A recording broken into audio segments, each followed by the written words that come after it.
Bueno, han pasado las elecciones del 14 de noviembre y hay una nueva polémica que se está hablando en los diarios de que el oficialismo quiere sacar 116 decretos antes de que haya un recambio legislativo y que asuman los diputados y los senadores que fueron votados por los votos en las últimas elecciones. Ahora, realmente es como no entender nada lo que quiere la gente si es que querés gobernar por decreto, hacer los cambios que no te permitiría hacer la legislatura. La democracia tiene esos juegos, ¿no? El contrapeso de la Comisión Legislativa le hace peso al Poder Ejecutivo. Digo, gobernar por decreto cuando no te deja la legislativa hacer algo, por algo será, ¿o no? Claro, por algo será. Me parece que los que no están entendiendo nada son ellos, no nosotros. Claro, pero ahora, habría que pensar qué mecanismo tenemos como ciudadanos, los que ya nos expresamos a través del voto, si sucede esto de los decretos, ¿no? Supongo que debe haber algún mecanismo dentro de la democracia. ¿Cuáles serían los mecanismos? Por ahí no conocemos o no estamos al tanto de qué se podría hacer. Porque, bueno, las elecciones son un buen mecanismo, pero ya pasaron. Claro, bueno, pero a partir del 10 de diciembre es que van a asumir las nuevas personas electas. A mí lo que me impresiona es que nos está apurando la agenda. ¿Qué quiere decir? Que no podemos ni analizar todavía lo que pasó hace 2 días, que ya estamos teniendo que reaccionar frente a los nuevos movimientos, lo que está sucediendo en nuestros gobernadores. Para hablar de las elecciones y de los resultados, tenemos en línea, para continuar esta conversación, a María Eugenia Estensoro. Ella es periodista y fue política, fue senadora nacional por la ciudad de Buenos Aires y además fue legisladora de la ciudad. Y es un gusto para mí darle la bienvenida al programa y que nos cuente cómo ve ella la cosa. Bienvenida, María Eugenia, a Citas de Radio. Soy Elisa Peirano. ¿Cómo estás? Muy bien, Elisa. Un placer conversar con ustedes. Bueno, ¿qué opinas de lo que decíamos recién? Me parece que primero hay que enmarcar lo que está ocurriendo, ¿no? Desde que esta derrota contundente del Frente Todos, del kirchnerismo a nivel nacional y en la provincia de Buenos Aires, porque en la política se gana por un voto, no es que se gana medios, más o menos, se gana por un voto y Juntos por el Cambio ganó por mucho más que un voto. O sea que la negación de esta derrota, la negación de lo que están diciendo los ciudadanos, lo que dijeron en las urnas y lo que ya habían dicho en las PASO, pero lo que dijeron esta vez de modo contundente en las urnas, al punto que el oficialismo el peronismo perdió por primera vez desde 1983, casi 40 años, la mayoría en el Senado. Y en la Cámara de Diputados podría perder también la mayoría. Están empatados los dos bloques. Esto no había pasado nunca y muestra la importancia y la presencia de Juntos por el Cambio como opción de gobierno a nivel nacional. Ignorar esta contundencia es lo que hacen los gobiernos totalitarios, y voy a usar esta palabra especialmente porque esto se llama el Frente Todos, cuando no es todos, es una mitad, pero ya desde el nombre que se ponen, para ellos todos son solamente el peronismo liderado por el kirchnerismo, es todos, es toda la Argentina, toda la ciudadanía. Y la democracia, como ustedes decían, es justamente la pluralidad de voces, la alternancia, el reconocimiento del otro. Y esta idea de negar a la otra parte, al que piensa distinto, es propio de dictaduras, de gobiernos totalitarios que se creen que representan al todo cuando solamente representan a una parte. ¿Y qué hacen cuando hay una parte que les molesta? La aniquilan psicológicamente, ideológicamente, verbalmente, y eso es lo que están haciendo, aniquilando esta derrota, aniquilando al triunfo y a la existencia de 20 o 25 millones de argentinos que están pidiendo otro tipo de gobierno y de democracia. O sea que es muy grave, y esto de ahora gobernar por decreto, bueno, es lo que hacen las dictaduras, que no tienen cámaras legislativas.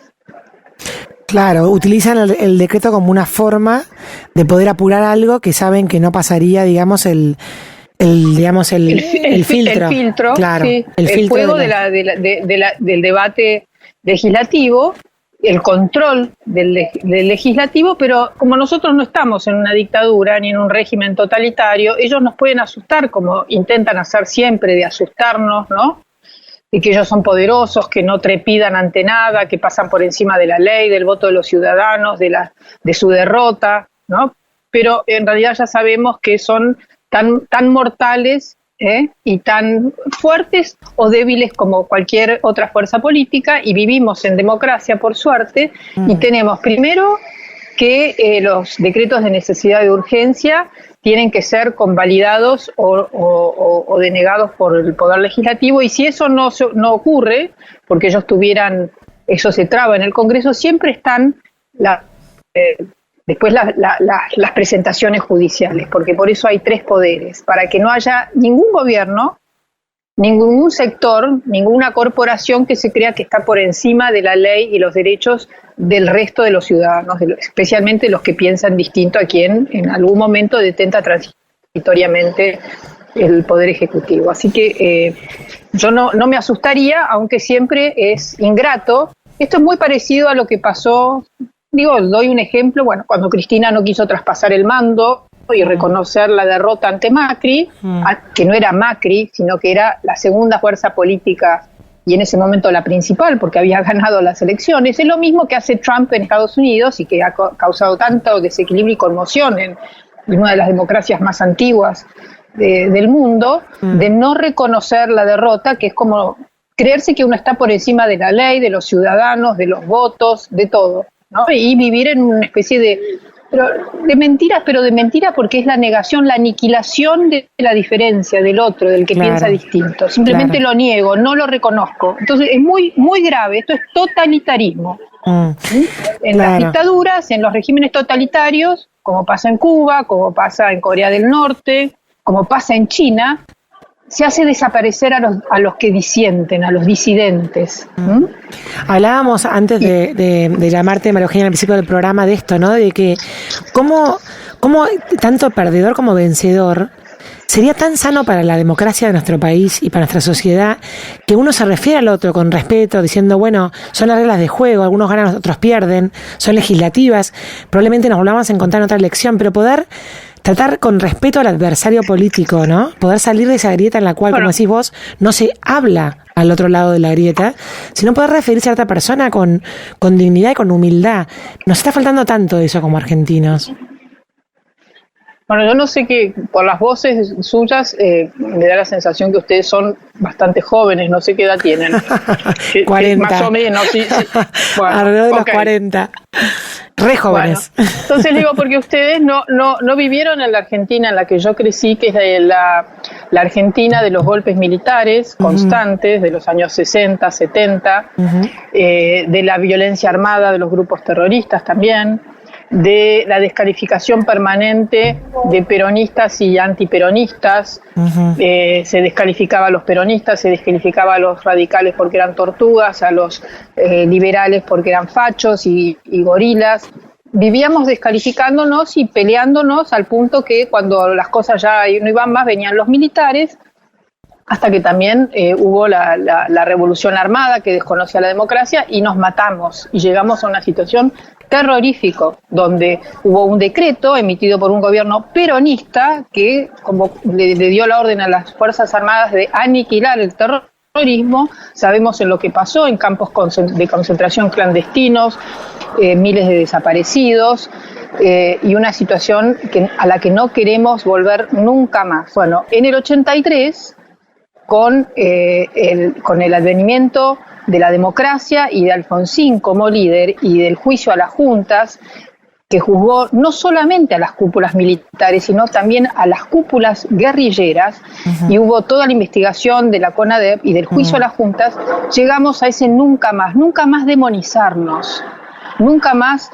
ver al adversario como un enemigo al que hay que aniquilar, ya sea ideológicamente, simbólicamente, que es lo que está haciendo el gobierno, el que hace el kirchnerismo desde hace tiempo, o verbalmente con los insultos, la descalificación. Es mucho más que esta palabra grieta. Yo les puedo decir que durante 20 años, del 83 al 2003, La Argentina pasó por todo, pasó por el levantamiento de Semana Santa, cuando estaba todavía Alfonsín, los militares se levantaron porque se oponían a los juicios, ¿no?, de las cúpulas militares, hubo la hiperinflación, hubo la tremenda crisis del 2001, pero hasta entonces los líderes políticos no se agraviaban ni se descalificaban. Alfonsín y Menem trataban de resolver las cosas juntos y había un entendimiento que no queríamos volver a esa demonización del adversario. Lamentablemente el kirchnerismo, que es una versión radicalizada y trasnochada y anacrónica del peronismo, pero muy radicalizada, de una izquierda, una pseudoizquierda populista, empezó con esta idea de la descalificación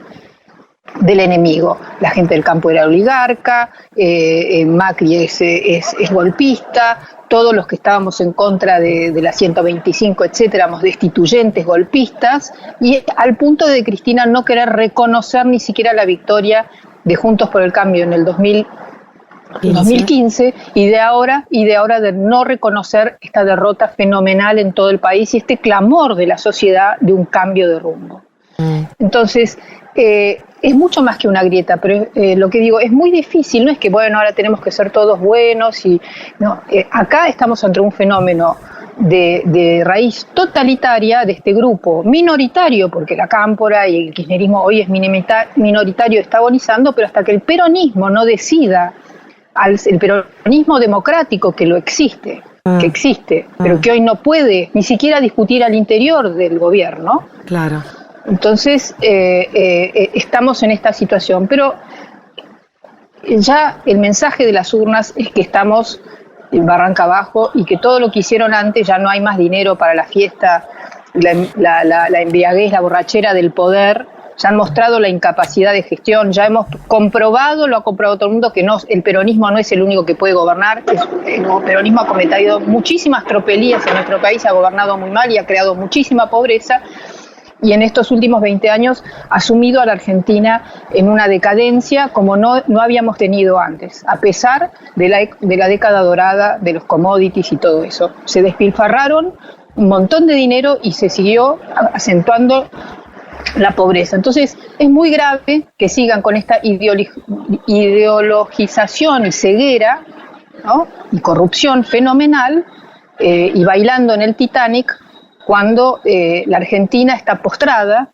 y es muy triste lo que está pasando en nuestro país. Así que eso, me parece que tenemos que hablar las cosas, decir por su nombre.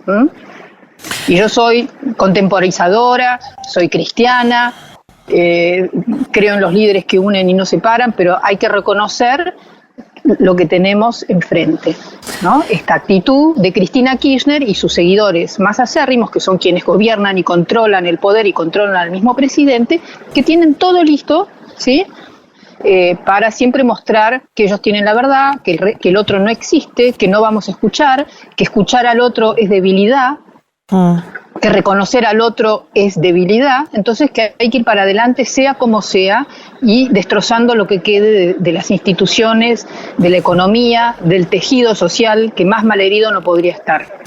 María Eugenia, ¿cuál es la importancia de que haya habido una fuerza libertaria encabezada por Milei y por José Luis Espert, de que hayan logrado también una tan buena elección para poder tener bancas en las legislaturas? Bueno, creo que muestra primero un cambio de época y que tal vez la Argentina tiene que decidir dos cosas que ya se ha decidido en casi todas las democracias y países del planeta Tierra. Si quiere vivir en una democracia representativa y plural, ¿sí?, que es como está en nuestra Constitución, y si quiere ser una economía capitalista de mercado con un Estado responsable que controle, pero no anticapitalista, antiimperialista, ¿no? En realidad, la única fórmula, los únicos sistemas políticos y económicos que han dado resultado y que han generado bienestar e igualdad en el mundo ha sido la democracia liberal, que quiere decir respeto por los derechos humanos, solamente las democracias liberales respetan los derechos humanos, y el capitalismo. La única anomalía es China, que es una dictadura capitalista. ¿no? Pero es una dictadura en la que nosotros no podríamos ni querríamos vivir. Pero es capitalista. El bienestar que ha podido generar y sacar a 800 millones de pobres paupérrimos de la pobreza ha sido porque ha aceptado la globalización y el capitalismo. Y tiene además, mandó a decenas de miles de chinos a estudiar a Estados Unidos y copiar todo lo que hacían los americanos. Entonces, el modelo de los Kirchner es una barbaridad y nosotros tenemos que decidir si queremos vivir en democracia y en una democracia con una economía capitalista de mercado e integrada a un mundo que es y será global y va a ser interplanetario, aunque Máximo y Cristina lo nieguen, ¿sí? Entonces, que aparezca Milei y que aparezca Esper es para que esta visión de la economía, donde no es el Estado, que es como una especie de policía que todo lo controla, lo dirige, quién invierte, quién no invierte, quién gana, quién pierde, cuánto vale el dólar, cuánto... Eso es como un Estado policial en la economía. Una cosa es ser un control, otra cosa es ser el árbitro de un partido y decir quién ganó y quién perdió, porque a mí se me da la gana. Y eso es lo que la visión totalmente, que nos ha llevado a esta decadencia. Así que el surgimiento de Milei y de Esper tiene que ver con eso. Lamentablemente ellos tienen una visión del liberalismo solamente en la economía. Y el liberalismo es una filosofía política. Claro. Es la filosofía política que generó justamente que todo hombre es igual ante la ley para vivir en democracia, para que incluso los que nos gobiernan, eso es lo que dice la democracia, tienen que sujetarse a la ley como cualquier ciudadano, y que además que todos tenemos derechos y libertades individuales para pensar como queremos, incluso para convivir aunque pensemos diferente. Esa es la filosofía liberal, que defiende los derechos humanos, las libertades individuales. Y además, también uno de los derechos es la de la propiedad y la libertad de mercado, pero no solamente es economicista, pero han surgido como una reacción a esta otra versión, digamos, también, como decía antes, muy radicalizada, de un estatismo, populismo, más por la izquierda, ¿no? Entonces, pero las democracias funcionan con fuerzas políticas que puedan abarcar un amplio sector a izquierda y derecha del centro, ¿no? Claro, lo que sí no hay que tener temor de hablar de la globalización, de la competitividad, de la cuarta revolución industrial que está encima nuestro, y que los países que no se pongan en marcha y que entiendan el siglo XXI van a quedar cada vez más empobrecidos. La Argentina tiene todo para dar un giro y realmente ser protagonista y recuperar las décadas, el siglo que perdió en el siglo XX por seguir con estas ideologías trasnochadas. Yo creo que estamos en la recta final, pero en el sentido de que el 2023 hay una oportunidad importante, que eso es lo que se ha dado en esta elección. Hay una enorme posibilidad de que Juntos por el Cambio, que una oposición democrática y con una visión moderna y más amplia de lo que fue en el pasado, ¿sí?, llegue al gobierno y pueda llevar a la Argentina a otro lugar mejor, generando trabajo, riqueza, inversiones, prosperidad. Pero el camino es duro porque nunca hemos tenido una pobreza estructural del 50% en un país donde 6 de cada 10 niños crece en la pobreza cultural, económica, de dinero, de aspiraciones, de futuro, y que seguramente si no hacemos nada va a morir así también. Esa es la Argentina de hoy, muy distinta hace 50 años, cuando yo crecí, donde ya nos parecía que estábamos en decadencia y solamente el 4% de la población vivía debajo de la pobreza. Claro. Entonces la tarea es ciclópea. Claro. Esto es un comienzo de una tarea enorme que tenemos que hacer y que yo le pido, para terminar con la grieta, necesitamos que parte del peronismo deje de someterse a la arbitrariedad y la irracionalidad del kirchnerismo. Eso es lo que hay que hacer. María Eugenia, la última, y con esto te liberamos. ¿Cómo podemos desde el periodismo contribuir a la suma de la vida democrática en la sociedad? Me parece priorizando lo importante y no el chisme del día. No estamos todos, ¿van a hacer el acto o no van a hacer el acto? Claro. ¿Reconoció o no reconoció? ¿Cuántos decretos? Se queda en la superficie de la espuma del día, pero no se entienden los fenómenos de qué es lo que significan. Mucha gente, y yo participo en iniciativas para terminar con la grieta, pero si no entendemos que nosotros no podemos salvar al peronismo. Yo creo que en el peronismo, mitad del peronismo es un peronismo democrático que sabe que quiere la democracia plural, que entendió la lección siniestra de los años 70 donde nos matamos y donde también una minoría iluminada pensó que se podía hacer la revolución, ¿no? Quiere vivir en democracia, que sabe que es una democracia capitalista, con una economía de mercado, con un Estado, esperemos, no fallido como ahora, sino un Estado potente, que dé seguridad, que dé certeza y que dé una educación de calidad y no lo que está pasando ahora, y que tengamos un sistema de salud que no sea que la Argentina, a pesar de los médicos y el esfuerzo enorme que hacen, la Argentina es uno de los países que tiene mayor cantidad de muertos por habitantes de COVID. No podemos seguir negando la realidad. El Estado que tenemos hoy es un Estado fallido que hay que remontar. Entonces, para eso necesitamos parte del peronismo que acepte este desafío democrático y que se aleje de esta versión radicalizada, trasnochada, mentirosa y corrupta, porque eso es lo que es el kirchnerismo. Y no lo digo porque soy la contracara, sino porque realmente se muestran en cada acción que hacen que no son democráticos. No reconocer la victoria de sus adversarios y negarlo desde el 2015 hasta ahora, no reconocer sus fallas, porque la provincia de Buenos Aires es el conurbano, es esa fábrica de pobres, porque ellos han gobernado durante 40 años y no respetan la dignidad de las personas humildes. Esa es la verdad. Si no, no permitirían que vivan así. Que vayan a ver cómo vive la gente en las villas de Buenos Aires, que también es bastante indigno, pero que al menos se les han hecho un montón de viviendas y se han creado un montón de programas para que estén mejor. Entonces,